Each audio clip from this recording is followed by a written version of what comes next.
With this DM about getting an interview for anesthesia school. Gonna talk that talk. First and foremost, you are not a failure. You're applying a CRNA school, and obviously you've done all the right things to get there that far, which is pretty freaking amazing. So shut the hell up. Okay, I'm back. Just getting to the point in life where you can actually apply for CRNA school, anesthesia school, makes you elite. I could go on my high horse about all that. Horse is so high! But I'm not going to focus on my tips and tricks for you for when you do get that interview and what you're going to do and what I did to prepare. Why did I feel like I was a weatherman just then? Tips and tricks for when summer solstice hits.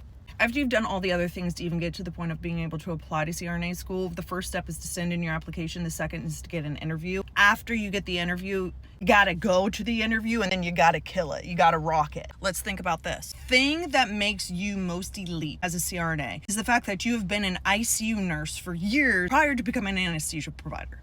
That's what sets you apart from any other anesthesia provider type out there. So bring that to the table with you when you go to that interview, when you're in front of all those people in a little tiny room and you're just stared at. These are the basic things. Wear something that you feel like a bomb ass bitch in, okay? Whatever kind of outfit you feel confident in. I'm not going to wear like a pencil skirt in there. Don't wear pencil skirts. I live in scrubs and I don't feel confident in that. I wore a pantsuit.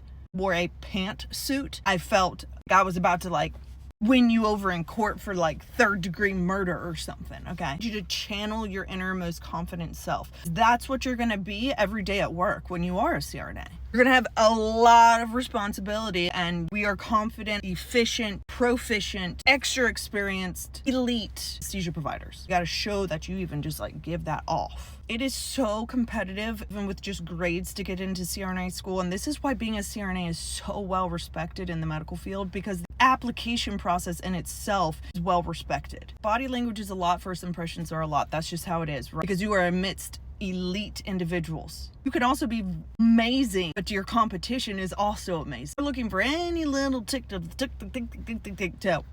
off the list. For my school, I took an exam when I first got there. That was the first step of the interview process was, hey, sit in this room. I'm going to throw an exam at you, and I need you to do well on it. Also not panic. Here you go. A lot of it's psychology. I can't freak out then. How am I going to freak out over a test that maybe I don't even know all the answers to yet? If I'm expected to then go and save lives every day and be in charge of the entire operating room and a patient's life, if I can't even do that. No, whatever you're handed when you get there, you're going to handle it like a mother beast. I'm getting really hype. But it's for you. Test, there was things like, calculating some pretty basic ABGs and things like that. How drugs work, pretty common drugs that you use in the ICU, a ton of drips, what receptors those work on. Basic knowledge that you should know as an ICU nurse if you are one of the elite. Are you catching my drift? You weren't just any normal gal or guy or pal. You knew your ish. Number 2, when you get called back, or this is number 8, I don't even know. The actual interview, here we go. In preparation for this extremely awkward moment, again, you're going to think back to what makes you different than any other anesthesia provider out there, which is the fact that you have ICU experience. So think back to situations as an ICU nurse that made you an ICU nurse. Those intense moments, those codes, or maybe when you ran a code, or when you were on the code team, when you were in charge and maybe a patient coded, or maybe you were in a patient's room one day and you were the one that started chest compressions on your patient because you were the only one in the room and you were the first one in the room, and then you're who saved that life. Brainstorm about 5 different scenarios that were so intense as an ICU nurse that experience is what makes you a good provider and will set you apart in the future, and why we as CRNAs are so good at our job, because we actually had experiences like that before we became an anesthesia provider. Think of those, nail them in your brain. Those are the scenarios that you're going to think about. Think about the detail, drugs that you use, the moment in those intense moments, who you called, who you didn't call. No, don't think about that. The questions I was asked was, as an ICU nurse, what was a situation in which you had to use extreme critical thinking?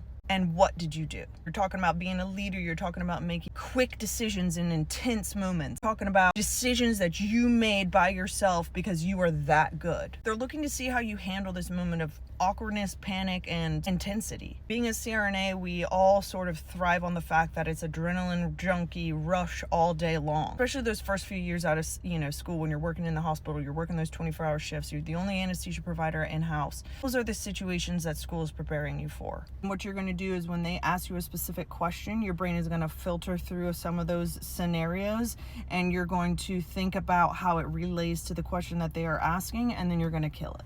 Being a CRNA in general is leader of the operating room. You're making executive decisions left and right. You're dealing with some really scary scenarios. To see that you've had some of that experience, because that's what's so well respected about a CRNA, is that you're coming with experience to begin with. Looking to see how you're just handling the moment in the interview process as well. Because if you think this is intense, until you're like in dealing with big surgeon personalities, dealing with big situations in the moment, having to make that decision. Most importantly, just hold on to the fact that being an ICU nurse, a well-rounded, experienced ICU nurse, is what is setting you up for success for this interview. You know a lot, you've done a lot, you've seen a lot. As level 1 trauma centers, application to get to the interview is one of the best, and you're coming with what you need. You just gotta walk in there and own it, man.